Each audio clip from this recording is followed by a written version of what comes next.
So we're gonna start right here with the ambush net, okay? So again, it looks like a little UFO, but it's not. It's perfect for when the little crustaceans crawl inside there.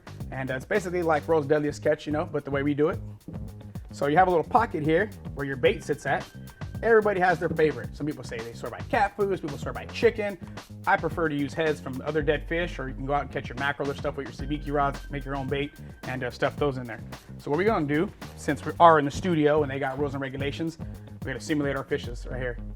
Okay, big poncho baits, big chunky baits. Anyway, so what you're gonna do, you got a little pocket sewed in here. The old-fashioned way, what they would do, you would just tie your bait straight to the net, leave it exposed, and they want to run off with it, dine and dash, take it away from you, or the seals will eat it, or sharks or other fish. So nowadays they've thought about everything and they made a little pocket here, right? So what you're gonna do is take your little baits, no matter what it is, your favorites.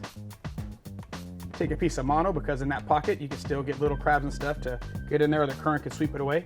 So what you wanna do is take some monofilament.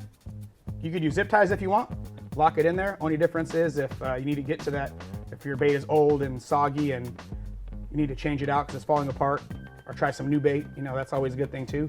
That it's easy to do some mono, but zip ties are pretty popular too.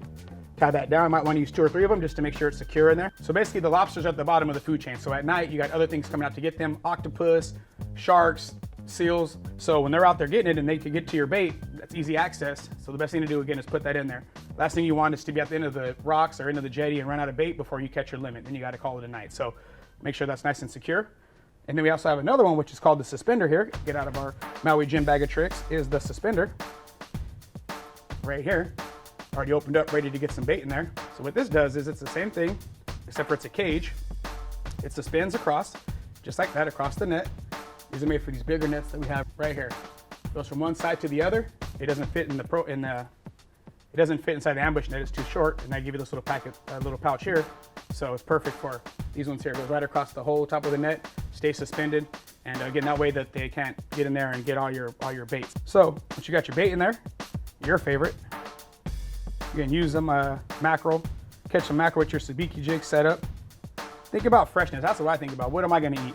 If I go out to eat them, I want some old stale meat, or do I want some new meat? So if you catch some bait that day, maybe some mackerel during the daytime with your sabiki set up, stuff it in there. Again, I think that fresh is better, right? Everybody likes fresh. So the more appealing it is to them, hopefully you do better out there fishing than everybody else. Use as many things that you can for your favor to catch as many that you can catch. While everybody's trying to figure it out, you're getting it done real quick. Last thing again you want to do is run out of bait before you catch your limit, because then the night's all bad. What you want to do is let these sit for about 20-30 minutes on the bottom of the ocean, read a book, enjoy a beverage, talk to your lady, talk to your kids, go a fishing pole out and kill some time. But hoop netting is like pulling up treasure chests, right? You're pulling it up, which you got your rope right here. And again, with your rope, you want to go at different depths, you know, depending on where you're at. Throwing it off a jetty, maybe 10 or 20 feet. Off of a pier, you got the length from the pier to the water plus the depth. Off of a boat, when we show you in the clip, we were fishing, I think, something like 70 feet of water using a little pulley mechanism to pull it up. So depending on where you're at is how long you want your rope to be, okay? Throw that down, let it sit there, pull it up when you're ready, doom.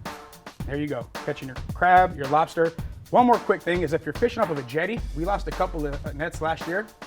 We were pulling it towards us, and the way it's shaped, it gets stuck in the rock. So make sure you try to climb down on the rock and do your best to get your net back.